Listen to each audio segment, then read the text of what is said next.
Good morning and welcome to the next Just Below Average track guide, where I try to teach you how to be almost mediocre and absolutely nothing more. This week we are back in the LMP3 once again in preparation for the weekend's Samsoid LMP3 League, and we are at the Canadian Tires Motorsport Park, I believe is its full name, otherwise known as Mosport by most people, I think.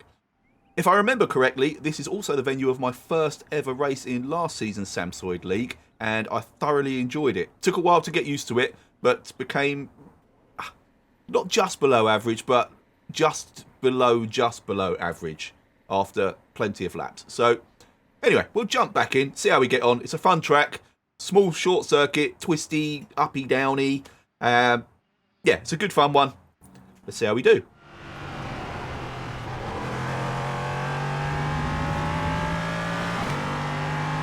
11.558.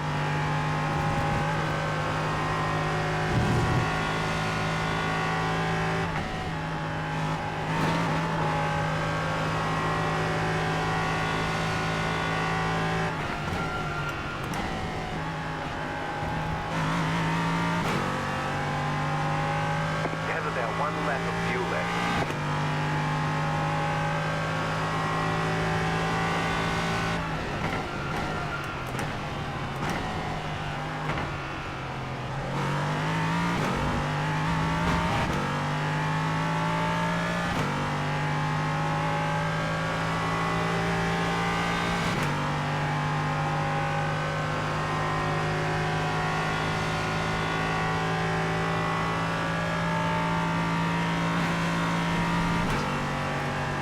Don't forget to pit this lap for more fuel.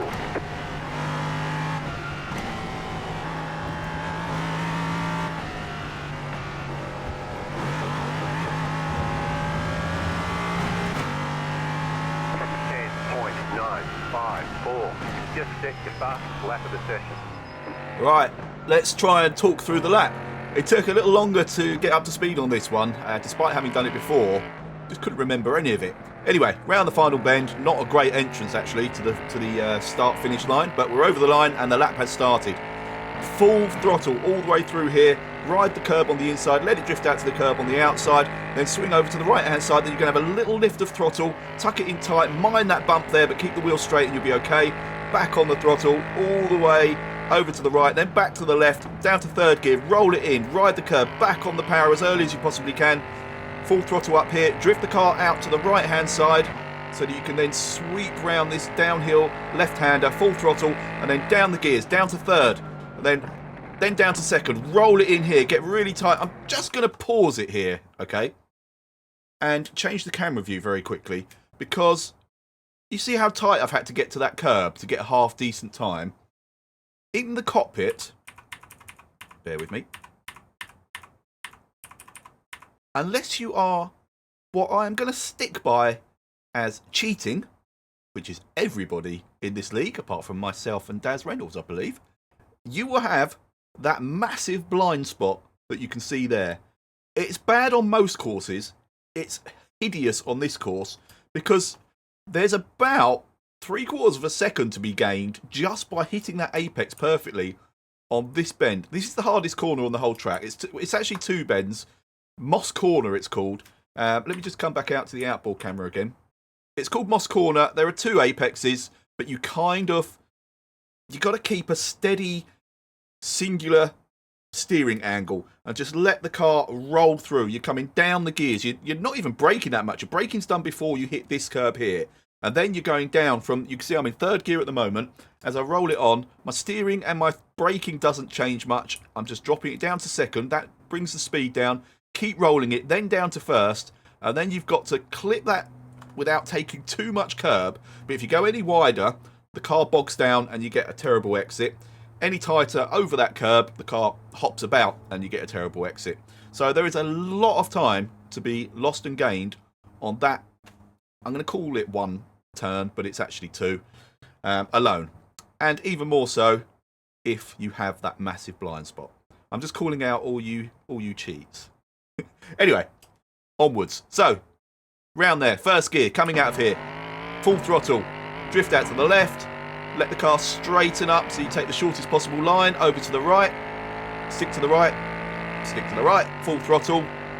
Now you start letting the car ride over to the left-hand side. Still pinned, still pinned. I go up to 6th here. You can keep it in 5th. The car will still pull, but I use 6th almost then there, so that I have my sort of braking and deceleration point is also my down change to 5th. So the only reason I go up to 6th is so that it kind of creates a false braking and turning point for me at the point where I feel like I need to drop it down to 5th. Does that make any sense? Maybe not. But anyway, for me, I found I could hug this next line a lot easier if it went up to 6th, then dropped it down to 5th, and got off the throttle just at this point. And then you're going to hug the right-hand side, drop it down to 4th. I actually ran a little bit wide. Drop it down to 5th, 3rd. You're not really braking. Again, let me just go back. Sorry to bore everybody with this, but there's no braking involved in this. This is all just rolling and downshifting. If there is any braking, it's a slight sort of feather. So you've gone down to 5th. Like I say, I did run a bit wide. No braking at all. Down to 4th. Still, okay, a tiny touch on the brake. Down to 3rd. Actually feathering the throttle slightly. Back on the power. Keep it in 3rd. Roll it in for this final bend. Ride the curb on the right-hand side. Let it drift to the left-hand side. And over the line in 1 minute 10.954. So there you have it, a just below average lap of the Canadian Tyres Motorsport Park. It might prove to be way below average or even slightly better than average. We will find out on Sunday evening. If you fancy watching that race, please remember, check out my live streams. You can watch myself, Rainman, Shunty, Maverick and many more, all taking on various different leagues and challenges, endurance races. So please go and check that out. Follow if you like. And for this video, please do all that lovely stuff. Comment, share, like, follow, the bell thing. Thank you very much for watching, and I will see you on the next one.